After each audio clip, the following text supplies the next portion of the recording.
We have lauded Mike Pence on this show. He ultimately stood up to Donald Trump and saved American democracy by refusing to go along with the charade and overturn the election. And now it turns out, scooped by ABC News, that he was planning to cut and run. Here's the part of the story. With the pressure on Pence mounting, he concluded on Christmas Eve that he would follow Trump's suggestion and let someone else preside over the proceedings on January 6th, writing in his notes that doing otherwise would be too hurtful to my friend. Not feeling like I should attend electoral count, Pence wrote in his notes in late December. Too many questions, too many doubts, too hurtful to my friend. Therefore, I'm not going to participate in the certification of election. Then, sitting across the table from his son, a Marine, while on vacation in Colorado, his son said to him, "Dad, you took the same oath I took. It was an oath to support and defend the Constitution." Pence recalled to Smith's investigators. That's when Pence decided he would be at the Capitol on January 6th. Alicia, does this change your view of Mike Pence? Your partisanship is showing, my bro. Everyone should read it. It's a fantastic story, and good on ABC for getting it. It included contemporaneous notes that Mike Pence had written along through the process from the election to J6. It is full of fantastic moments by Michael Pence of standing up to Donald Trump, to his attorneys, advising him he's listening to the wrong attorneys. There's a moment where House members are pushing him to, in an Oval Office meeting, to overturn the election, to not accept the electoral votes. And he said, "Fine, bring me your evidence. Let's take a look," to give him a moment. It was a brilliant move because then they couldn't deliver on it.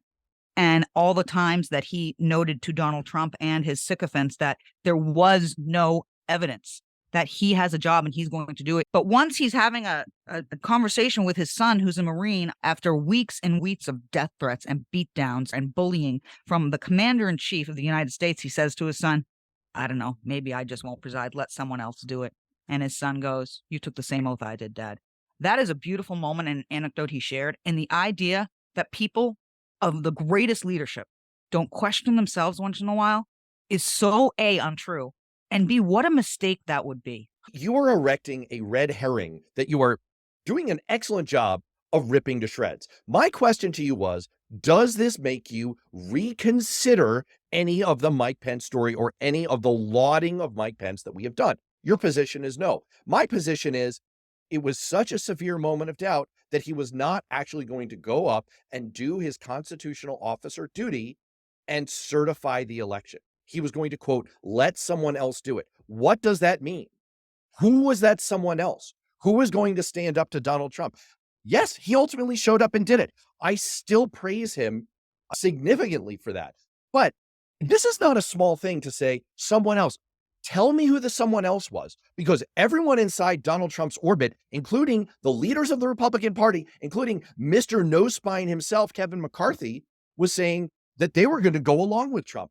All of them, a majority of Republicans in Congress, voted to overturn a Democratic election in the United States and end American democracy.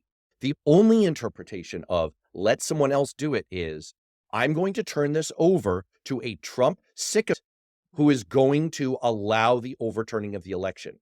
He, to your point, he was the only one in the room who was saying no to the president. And so when he says, I'm going to let someone else do it, what he's saying is, I'm going to let Donald Trump have his way. I'm not dissing Mike Pence for having the moment of doubt. I'm saying this changes the story because he had reached a conclusion and needed to be reminded by his Marine son, no, you can't do that, Dad, because if you do, that means you're allowing Donald Trump to overturn the Constitution. It turns out Mike Pence is not only human, but in reality had a moment that could have changed the entire course of American history.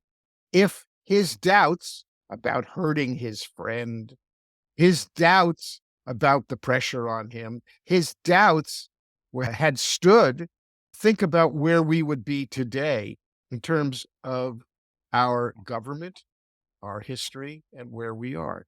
Instead, and how poignant is this, speaking to his son, a Marine who had taken the oath, his son reminds him of his oath. His son reminds him of his duty to the American people. His son reminds him of what the Constitution is about. And Mike Pence puts aside his doubts and goes forward and ends up as the stalwart who stands against the tide of Trump and saves American democracy on that awful day. So I think it adds a huge element to the story of January 6th, to the story of Mike Pence. I'm just struck by the way history turns on small moments.